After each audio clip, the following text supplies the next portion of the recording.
Oftentimes we have taxpayers that are selling hypothetically $1 million property and they wish to acquire a $400,000 replacement lot. Standing alone, that may work, but there's a huge difference in value. If we're selling for $1 million, we're looking to invest roughly $1 million into a replacement property.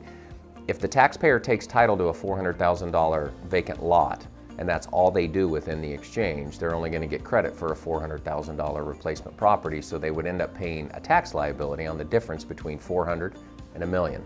So in a build-to-suit, the taxpayer is looking to not only acquire title to the replacement property, but also make improvements to it because they want to spend additional 1031 funds towards improving the property.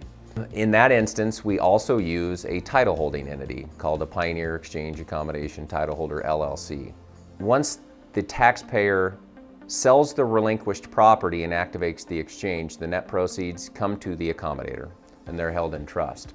When the taxpayer then is looking to acquire the replacement property and also make improvements to it, the taxpayer doesn't take title to the property at the time of closing. The accommodator does. So the accommodator LLC essentially borrows the 1031 funds from the taxpayer's account to purchase the property to be improved.